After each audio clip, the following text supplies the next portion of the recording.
Autumn Rosario Hall and welcome to my studio. Today I will be showing a video of this painting and the process behind it. This is the beginning of another mixed media painting. This is the bones of the painting. So at this point it's mostly been construction.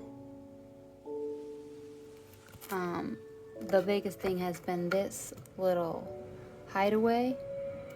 And then next I'm going to go in and begin painting everything. I'm going to begin by layering in everything very loosely. I am most excited to get started on the mixed media part of this piece.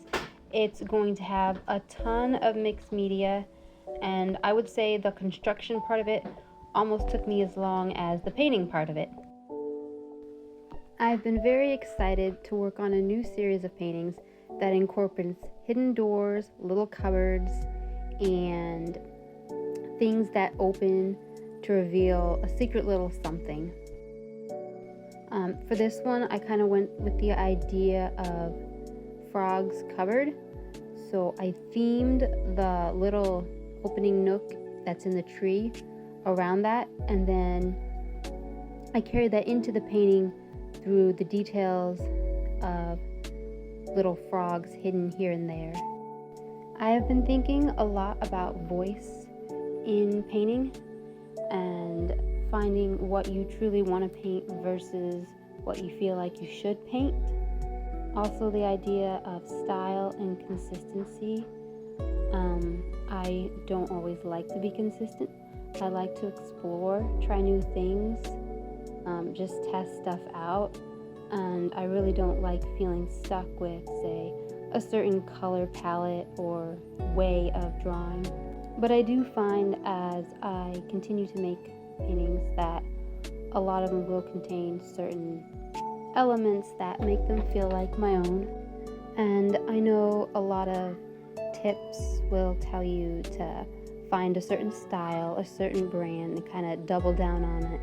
And I really don't think that as an artist you should worry about that, because eventually your style will develop or it'll show through just based on if you paint, authentically and follow your passions.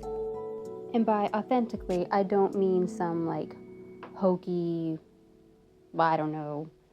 What I mean is by exploring the colors, concepts, and ideas that are interesting to you and bring you joy or whatever emotion you're trying to evoke or explore, that you will, by, default, be authentic.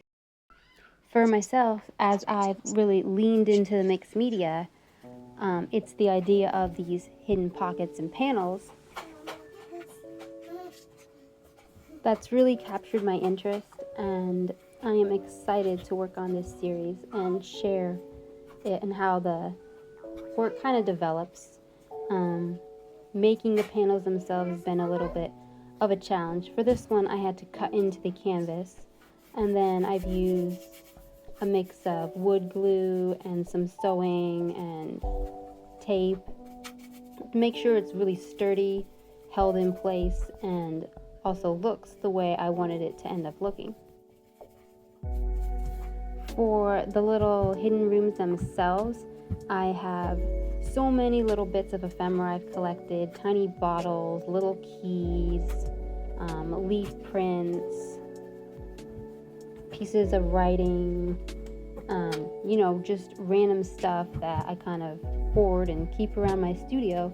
And I'm really looking forward to finding where they fit and plugging them into these little capsules to add just that little extra bit of magic and wonder to be discovered in the painting. For this one specifically, I did want to leave the, is it right or left? Right side of the panel more empty, so whoever ends up taking home the piece could put their own hidden treasures inside of it. And right here I am using a handmade walnut ink as a stain and applying it to the wooden box that I inserted into the painting.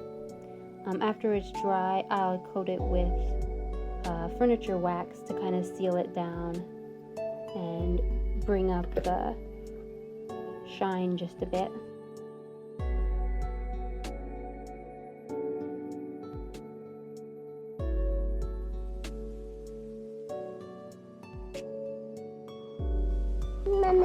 So here you can see I removed the mushroom and I drew a different mushroom, and I'm going to glue it on in the background because I just didn't like how the first one looked.